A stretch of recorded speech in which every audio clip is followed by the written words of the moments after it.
Bienvenidos chicos y chicas a una nueva clase de estadística de Hamilton, Colombia. En esta ocasión vamos a estar trabajando conceptos de teoría de conjuntos. Bien, vamos a resolver un pequeño ejercicio. La mecánica que vamos a seguir es la siguiente. Vamos a leer el ejercicio y para solucionarlo vamos a explicar los conceptos que se necesitan para darle solución. Es decir, vamos a explicar cuáles son los conceptos que se involucran en la solución de este ejercicio. Entonces, empecemos. El ejercicio dice así.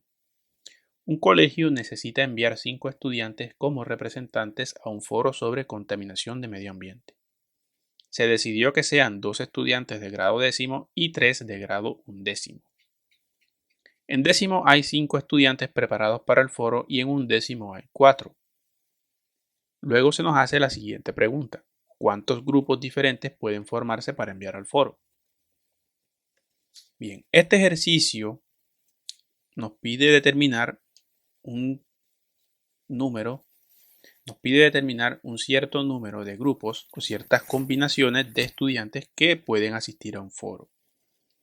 Ese número de estudiantes, ese número de combinaciones va a depender de qué? Va a depender de cuántos estudiantes ingresan a ese foro por cada curso y también va a depender del tamaño del grupo de estudiantes que asiste al foro. Es decir, tenemos dos variables que están involucradas. La cantidad de estudiantes disponibles que pueden asistir al grupo y la cantidad de estudiantes preparados para asistir a ese foro. Vamos a ejemplificar la solución de este ejercicio con los siguientes diagramas. Tenemos dos pequeños diagramas que nos representan las cantidades de estudiantes que están preparados para el foro, tanto en grado décimo como en grado 11. A la izquierda de la diapositiva tenemos el total de estudiantes o la representación del total de estudiantes de grado décimo que pueden asistir al foro. En tanto que a la derecha de la diapositiva tenemos una representación de los estudiantes capacitados de grado 11 para asistir a ese foro. La pregunta del problema radica en determinar de un grupo de 5 personas, con estos dos grupos de estudiantes de décimo y 11, ¿cuántos grupos de 5 personas podemos formar? ¿Bajo qué condiciones? Bajo la condición de que 2 estudiantes sean de grado décimo y 3 de grado 11. Entonces, ¿cómo podemos nosotros solucionar este ejercicio? Una forma, y quizá la más evidente, sería nosotros empezar a seleccionar y hacer las combinaciones posibles. Por ejemplo, en esta diapositiva mostramos una combinación posible de estudiantes que pueden asistir a ese foro. Podría ser el estudiante número 1 y número 2 de grado décimo junto con los estudiantes 1, 2 y 3 de grado 11. Otra combinación válida sería, digamos, el primer y el tercer estudiante de grado décimo junto con los otros 3 primeros de grado 11. Y tendríamos dos combinaciones hasta ahora. Otra combinación posible podría ser el primer estudiante y el cuarto de grado décimo con los 3 primeros estudiantes de grado 11. De esta forma nosotros podríamos seguir continuando con todas y cada una de las diferentes combinaciones que nosotros encontremos en estos dos grupos o conjuntos de datos. ¿Qué inconveniente tiene este proceder? Como principal inconveniente tiene que nosotros debemos listar todas y cada una de las posibles combinaciones. Y esta tarea para grupos de elementos o grupos de personas, como este caso, cuando tenemos grupos de personas o grupos de elementos que son pequeños, la situación es aún manejable. Es decir, nosotros podemos dedicarle cierto tiempo y resolver esta situación uno por uno. Sin embargo, cuando ya hablamos de grupos mucho más grandes, de más de 50 individuos, o cuando tenemos muchos conjuntos de datos, ya se nos vuelve una opción que no es viable para nosotros desarrollarla a mano.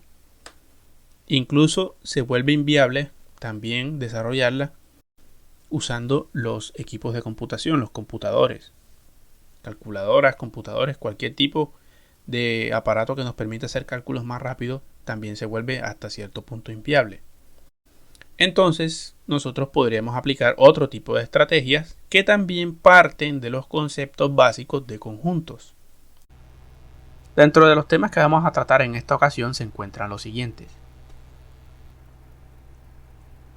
Sin más preámbulos, empecemos la clase. Vamos a desarrollar nuestra clase partiendo de esta idea, de esta concepción de la estadística. Así como muestra la diapositiva, nosotros podemos entender a la rama de la estadística como aquella ciencia por la que nosotros podemos extraer información, comprender un conjunto de datos, analizarlo, estudiar sus características, extraer ciertas medidas que nos son de utilidad a nosotros y obtener información útil de todo ese grupo de datos. Entonces la estadística nos permite eso, extraer información y comprender grupos de datos que a simple vista no transmiten ningún mensaje. En esta idea hemos partido de que la estadística estudia conjuntos de datos, pero si nosotros hacemos un análisis un poco más profundo, llegamos a que necesitamos dilucidar, necesitamos comprender qué es un conjunto. Es decir, necesitamos saber qué encierra esa palabra llamada conjunto para poder hablar con propiedad y comprender un poco más a fondo todos estos términos estadísticos. En palabras simples, nosotros podemos definir un conjunto como una colección o grupo de elementos que comparten una característica común. También podemos definir los conjuntos como la colección de elementos numerados que lo componen o que manifiestan dicha característica. Pongamos un ejemplo. Cuando nosotros hablamos de números naturales, estamos hablando de todos los números aquellos que son mayores que 1 y que son números también enteros, es decir, que no tienen ninguna parte decimal, que no tienen decimales o fracción. Este conjunto de números recibe ese nombre, ¿por qué? Porque sus elementos componentes, es decir, los números naturales, cumplen estas dos características. Primero, que son números mayores que 0 o iguales a 0, y son números que no tienen parte decimal, es decir, no son números fraccionados, no son números decimales.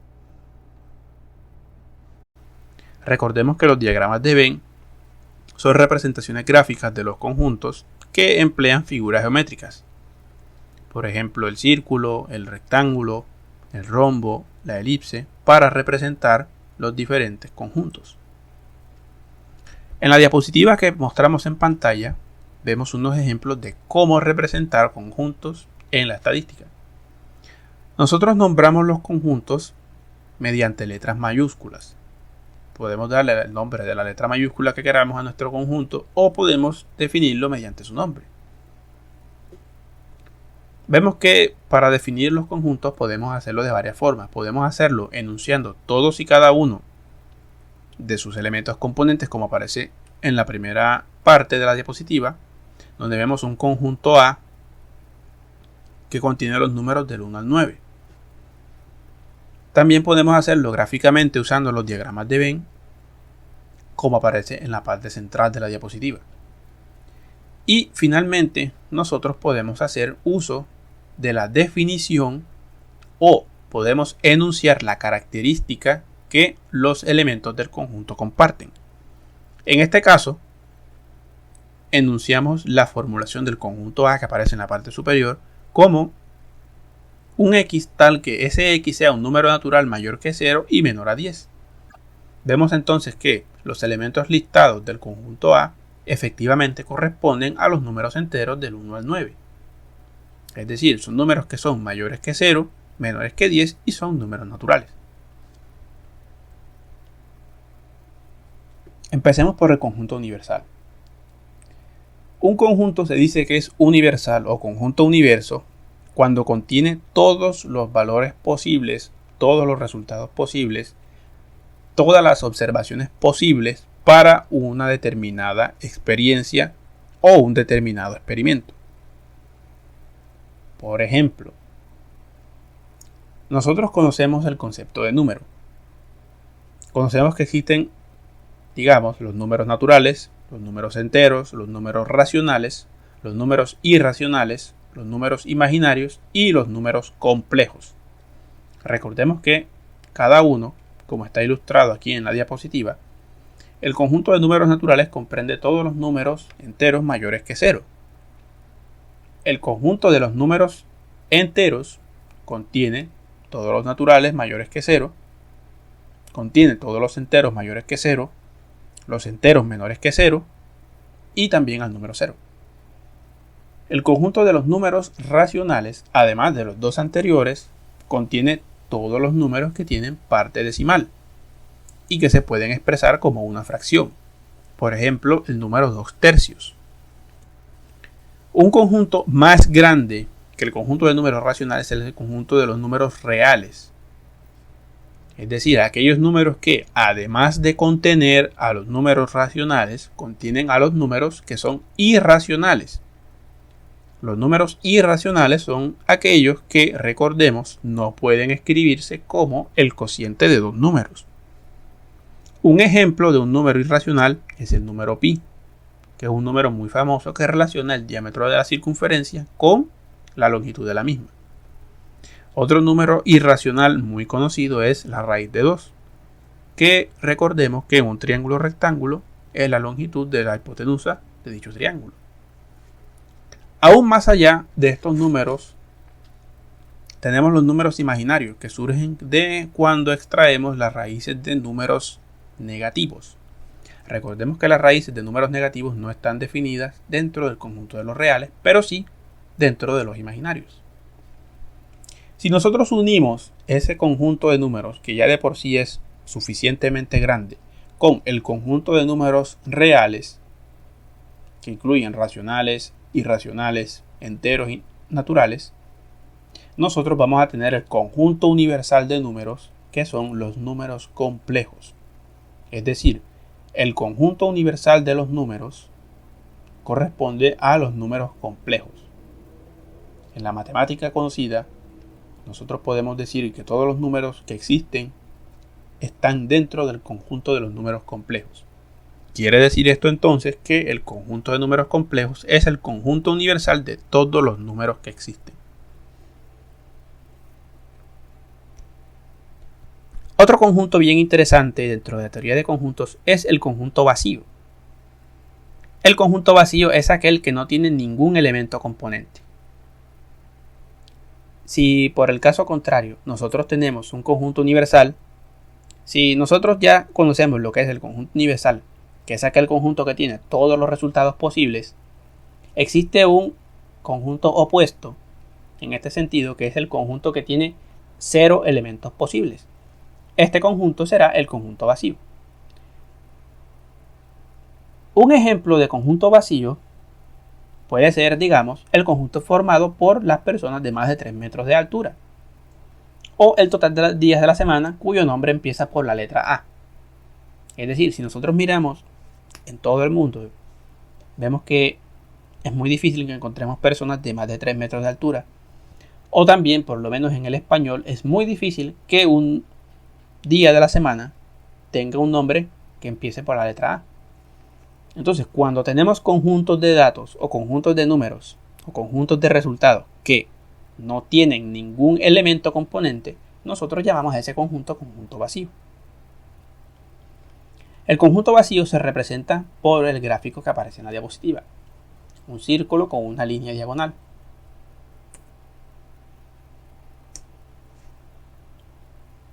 Otro tipo de conjunto es el subconjunto.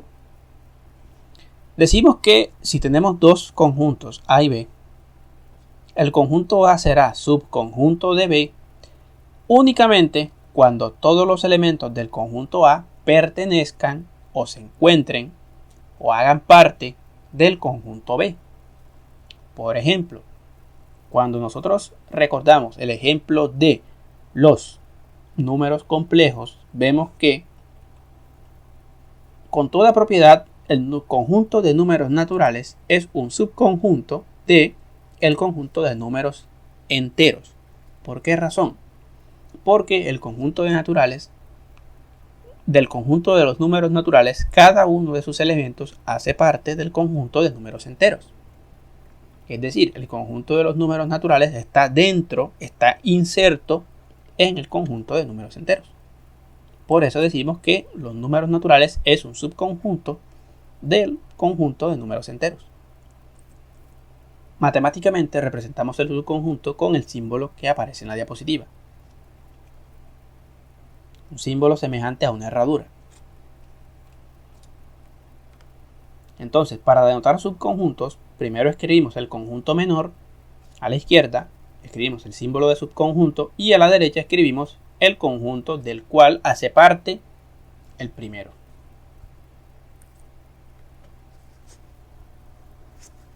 Bien, ya hemos visto las relaciones ya hemos visto los diferentes tipos de conjuntos, tanto universal como vacío como subconjunto. Y ahora nos compete a nosotros analizar o estudiar cómo se clasifican los conjuntos de acuerdo a su cantidad de elementos. Podemos tener conjuntos finitos o podemos tener conjuntos infinitos. Un ejemplo de un conjunto finito es, digamos, el total de días de la semana, el total de vocales del abecedario, las piezas que componen una computadora portátil, entre otros muchos ejemplos. Un representante claro de los conjuntos infinitos es el conjunto de números complejos. Dentro de este conjunto existe infinita cantidad de números que se pueden formar con combinaciones de cualquier tipo de cada uno de sus elementos componentes. Desarrollemos el siguiente ejercicio. Igual que los ejercicios que hemos venido desarrollando en este y otros cursos, vamos a desarrollar este ejercicio haciendo una lectura del planteamiento que nos dan y vamos a explicar también qué tipo de conceptos están involucrados en la resolución del mismo. Entonces empecemos con el ejercicio. Un grupo de montañismo rifará un viaje al Nevado del Cocuy, aquí en Colombia. Para ello organizan a sus integrantes de acuerdo con los nevados visitados, como se muestra en la figura. Aquí mostramos un pequeño diagrama de conjuntos utilizando diagramas de Venn, una representación de conjuntos usando diagramas de Venn, en la que nosotros representamos la distribución de los integrantes de este grupo de montañismo y también empleamos como criterio de selección los diferentes nevados que han visitado en el país. Para cada uno de los tres grupos usamos unas etiquetas cuyo significado aparece en la parte inferior izquierda. Por ejemplo, la etiqueta de TO indica las personas que han visitado el Nevado del Tolima. La etiqueta SI indica aquellas personas que han visitado el Nevado de Santa Isabel. Y finalmente, la etiqueta NR indica el grupo de personas que ha visitado el Nevado del Ruiz. A simple vista, nosotros vemos que estos círculos, estos conjuntos, se cortan en varios puntos. Esta situación nos está dando a entender a nosotros que hay elementos, o en este caso hay personas de este grupo de montañistas que han visitado uno o más diferentes nevados. Eso es lo que nos representa a nosotros cada uno de los cortes de los conjuntos. Que tenemos personas o tenemos elementos en los conjuntos que pertenecen a uno o más conjuntos. El número de cortes te va a indicar a cuántos conjuntos pertenece.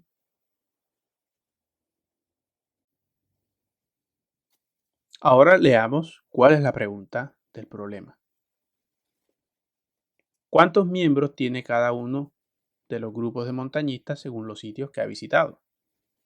Es decir, aunque aquí en el problema nos están señalando la cantidad por cada sección o por cada subgrupo, nosotros debemos identificar cuál es el total de personas que ha visitado cada uno de los distintos nevados. Es decir, cuántas personas en total han visitado el Nevado del Tolima, cuántas personas en total han visitado el Nevado del Ruiz y cuántas personas el Nevado de Santa Isabel. En total nos interesa cuántas personas han visitado cada uno de estos diferentes sitios. Entonces, empecemos por listar el total de personas que han visitado el Nevado del Tolima. ¿Cómo hacemos nosotros o cómo determinamos este total? Muy simple. Nosotros simplemente sumamos el total de datos que están encerrados dentro del grupo de Tolima. De esta forma, como muestra la diapositiva, nosotros vemos que los datos que pertenecen al conjunto del Nevado del Tolima son 2, 3, 4 y 6. Esa suma nos totaliza 15. Quiere decir entonces que 15 personas han visitado este sitio. De manera similar, procedemos con el Nevado de Santa Isabel y vemos que en este caso el total de personas que han visitado este sitio geográfico es de 19, que corresponde a la suma de 4 más 4 más 5 más 6 personas.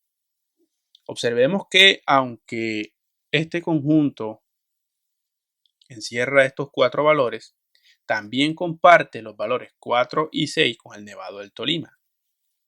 Quiere decir esto que de todo el total de personas que han visitado estos sitios geográficos, 10 personas por lo menos han visitado tanto el Nevado del Tolima como el Nevado de Santa Isabel.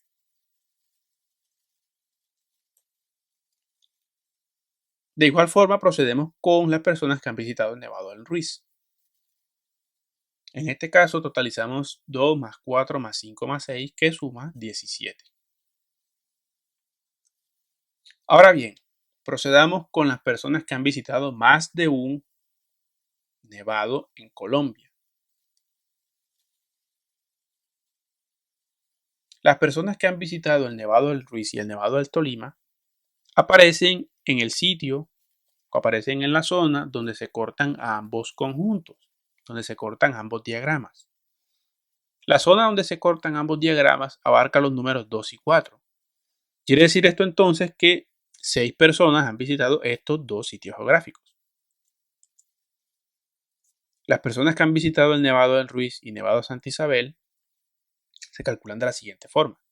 Sumamos cuántas se encuentran en la intersección o en el cruce de ambos conjuntos y ese total nos da 9. Y de forma similar encontramos el total de personas que han visitado el Nevado del Tolima y el Nevado Santa Isabel, que en este caso es 10. Finalmente, nosotros vemos que hay un pequeño grupo de personas, un pequeño valor que está en el centro de los 3 conjuntos. Esta situación significa que estas 3 personas, o estas 4 personas en este caso, han visitado todos y cada uno de los 3 nevados que se están listando para el sorteo. Eso es lo que representa ese cruce múltiple de 3 conjuntos en ese sitio y ese valor. Quiere decir que de todas las personas que tenemos aquí, 4 han visitado el Nevado del Tolima, Nevado del Ruiz y Nevado Santa Isabel. Ahora, si nosotros quisiéramos saber cuál es el total de personas que tiene este grupo de montañistas, lo único que tenemos que hacer es sumar todos y cada uno de los números que aparecen en el diagrama. 2 más 3 más 4 más 6 más 6 más 5 más 4. Si nosotros hacemos esa suma, nos da un gran total de 30 personas. Observemos que es diferente realizar la suma de todos y cada uno de los valores listados en la imagen a realizar la suma de cada uno de los subconjuntos que hemos estado calculando y que aparecen en la diapositiva. Bien. Estudiemos ahora las operaciones entre conjuntos. Ya tenemos claro qué son los tipos de conjuntos, ya tenemos claro qué son los conjuntos, tenemos claro cómo se clasifican los conjuntos y tenemos claro cómo hacer referencia al tamaño de un conjunto y saber si es finito o infinito. Ahora vamos a ver qué propiedades tienen esos conjuntos, cómo podemos trabajarlos nosotros entre sí y vamos a ver qué podemos hacer con ellos, de qué forma podemos usarlos. La unión de conjuntos se representa de la siguiente forma. El símbolo de unión de conjuntos es el que aparece aquí, una herradura hacia arriba. Aquí tenemos también en la diapositiva un pequeño ejemplo de cómo se interpreta la unión de conjuntos. Si nosotros tenemos dos conjuntos A y B, el conjunto unión, léase A unido B, estará representado por esta línea roja que bordea los conjuntos A y B. Quiere decir esto que El conjunto unión se hace o se construye a partir de la suma de todos los elementos, del conteo de todos los elementos y clasificándolos dentro de un mismo grupo, dentro de un mismo conjunto.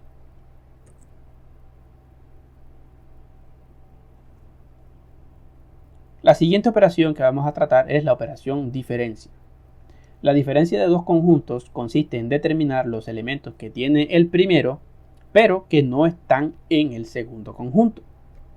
Es decir, nosotros encontramos cuáles son los elementos que tenemos en un conjunto de partida que no están en el otro conjunto de comparación. Si nosotros tenemos dos conjuntos A y B, como aparece en pantalla, la diferencia A menos B será la parte que aparece resaltada en rojo. Es decir, lo que tenemos que solamente pertenece al conjunto A. Si nosotros tuviéramos, digamos, B menos A, debemos encontrar entonces aquellos elementos que pertenecen exclusivamente al conjunto B, pero que no hacen parte del conjunto A. Es decir, encontramos la diferencia de todos los elementos que no están en A, pero que sí están en B. Esa es la diferencia de conjuntos. Luego tenemos la operación de intersección. La intersección de dos conjuntos se determina encontrando los elementos comunes o repetidos de ambos conjuntos. Es decir, si nosotros tenemos que en un conjunto se repiten elementos y en otro también, la intersección va a ser el grupo de elementos que ambos conjuntos comparten. En la diapositiva tenemos nuevamente, una ilustración de lo que es la operación de intersección.